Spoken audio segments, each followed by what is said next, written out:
Hello everybody, I'm Gwen Campbell-Mindes. Welcome to Gwen's Bookish Ramblings, and I don't know why the background on the thing has changed, why there's white here instead of black. It's a thing that happened. I didn't change any settings, so I guess maybe the latest update did that. Anyways, that's neither here nor there. I'm just letting anybody know who cares to know that this is not a deliberate change. It's a thing that I don't know how it happened, so I can't necessarily fix it. Alright, so Mercedes Lackey changes because we're on book 3 of 5 of the Collegium Chronicles.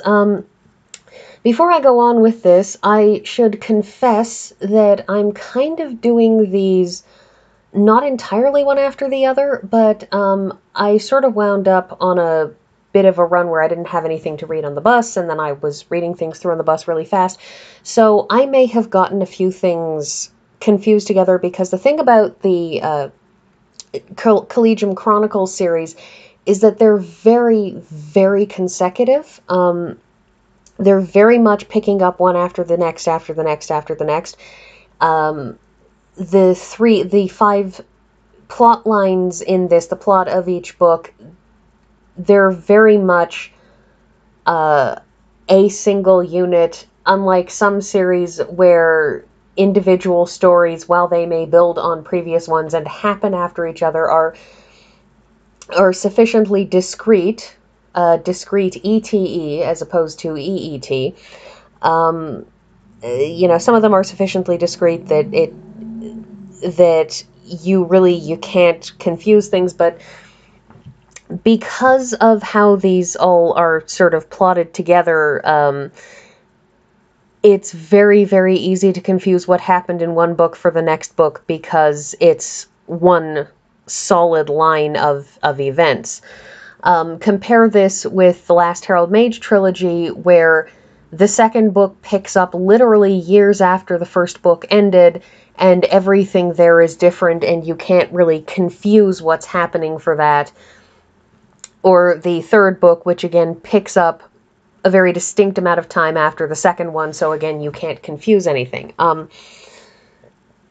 Anyway, so in the first book, we got a hint that Mags is from wherever certain people, the visiting supposed ambassadors, were from, and then in the second book there were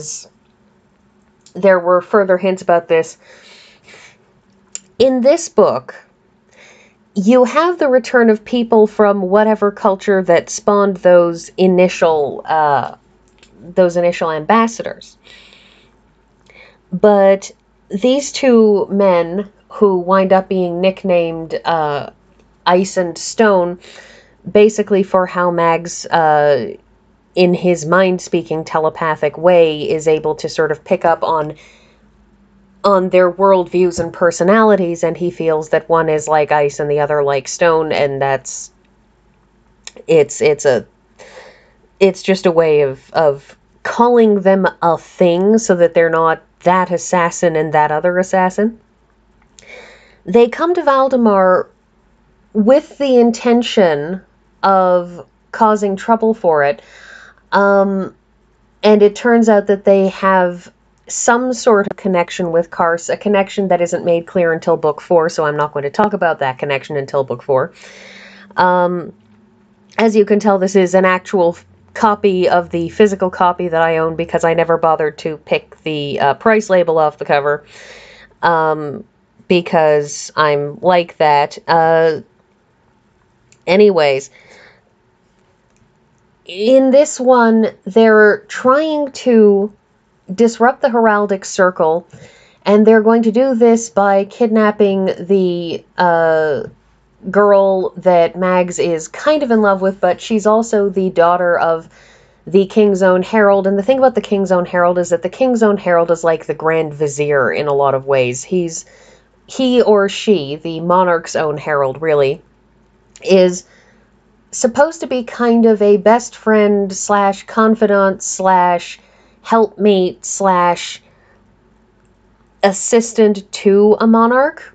The idea is basically that the King's Own, monarch's own, is supposed to provide whoever the monarch currently is with that last bit of trustworthy assistance that they need in their life, and it means that it's a very, very malleable position. In the first book, that in the Arrows trilogy, Talia is named Queen's Own, and the thing about Talia is she's a powerful empath, and what she provides for Selene is somebody who can give her solid, empathetic, trustworthy advice of a person who doesn't have any sort of agenda. Whereas the King's Own, in the bulk of the Harold Mage trilogy, the king is it turns out to have a congenital sort of illness which is never particularly specified, although knowing Mercedes Lackey, she probably had something very particular in mind. But it's unknown to the people of Valdemaran and their healers, and so the King's Own is chosen specifically so that there will be a healer on hand at all times to provide the king with the emotional, physical healing support that he needs to make it until his heir is able to take the throne. And so the King's Own in this case is in a lot of ways I'm not entirely certain why the King's Spy Master winds up being the King's Own, save that he was quite possibly best friends with the king at some point.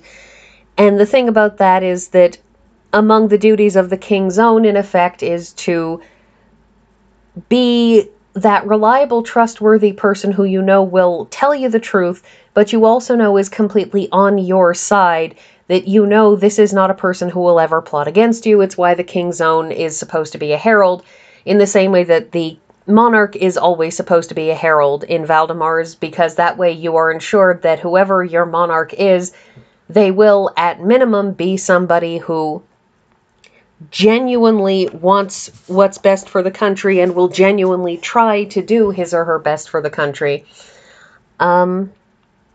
So there's that. Now, in the course of this, we find out that they're going to try to take the King's Own daughter and kidnap her and possibly kill her, that we don't ever quite get far enough to find out if that's what they're going to do, with the idea, basically, of course, that Amelie is much beloved by the heraldic circle, and she's the King's Own's daughter, so taking her is pulling the emotional rug out from under the King's Own, which then causes, in theory at least, a subsequent collapse down the line with everybody in the heraldic circle. It's very much trying to pull out an emotional linchpin out from under everybody. A little bit like successfully assassinating a monarch. It's all very well and good to say that, this monarch, there's an heir to the throne who's already lined up and who's already half prepared to take over, and so that will be fine. That kind of thing ruins everybody's sense of security. It, causes great emotional distress for everybody involved. It's upsetting on a lot of levels that are both personal and otherwise. And so taking Amelie, who is, after all, a weak and helpless girl, in theory, would be pulling a linchpin. They want Mags for reasons that no one's quite sure of, save that one of their people back in the first book, when he spotted Mags, wound up saying in shock and horror, you're not supposed to be here. That he clearly thought Mags was someone else. That somewhere out there is potentially, probably, a doppelganger, someone who looks just like Mags. And so they want to take Mags. So, while in the second book there was a lot of suspicion of the evil foreigner causing Mags to have a lot of sadness and despair and other things, in this, Mags spends a portion of this book just trying to cope with things. This book further takes us down that path of getting a look at Valdemar in the wake of the removal of magic. Again, it's such an interesting thing when you get these slightly outsider glances, because, of course, in the Arrows trilogy, it's been hundreds of years since there was true magic in Valdemar, and it's kind of completely evaporated from everybody's minds. But in this book, true magic was only, a generation back that there were still mages running around. And so there's this odd hitch that's still going on in them socially, mentally, what have you, whenever magic is thought of. It's a very, very interesting thing, and I think it's an important workaround that Mercedes Lackey perhaps hadn't even thought of when she first started the books, that has become very, very prominent in this series, and I think precisely because of when and where it is that you see more of this. You also see this in Carowin's book, much, which will be coming up eventually at some point in the distant future, because Carowin is from Rethwellan, which is a neighboring country where they still have mages, and indeed her grandmother was one of the most powerful adept mages out there, and so when she comes to Valdemar and finds herself unable to speak of magic, finds no one aware of magic, finds everyone confused by the existence of magic, there's just this wonderful jarring twist of mindset that provides an odd, subtle undercurrent in these books if you have read the rest of the series. Or if you are reading these in chronological order, because if you're reading these in chronological order, you'll have known magic was there before relatively recently in historical long-term terms, and you'll see that. It's very odd. Anyways, so Mags's apprenticeship to Nicholas, which I talked about in the last book, it's, the first book just has bits and pieces of it, the initial stages of training. The second book has Mags having to do some things on his own. In this book, we get Mags basically being taken out of classes and actively working with Nicholas on a day-to-day basis, practicing his craft of pretending to be something other than what he is, of doing spy work, of collecting information down in the city.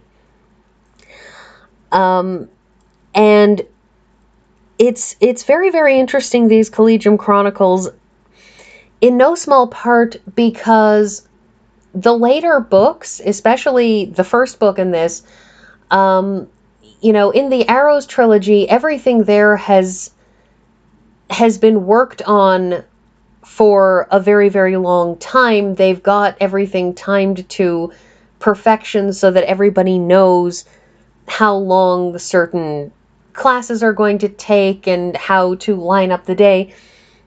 But these books, the Collegium is still brand new, and so they're still working out all the kinks. And indeed, Mags being in this odd position of apprenticing to Nicholas, but at the same time having to be in classes, is an unusual balancing act that is seen far less, that is newly seen here. I mean, we don't see any of Vaniel's time at the Collegium, not really. He's put into classes more as we need to do something with this teenager, and he doesn't have any sort of mandatory schedule, and we don't see his time of training to be a herald, and so the Collegium isn't really an issue. And so this odd half there and half not there co-op thing that Mags has going is very interesting, actually, from a world building perspective. And I kind of really do enjoy the world building that we get in these books. The story is great, and I'm running out of time, so fun series, and I will see you all with the next book next week.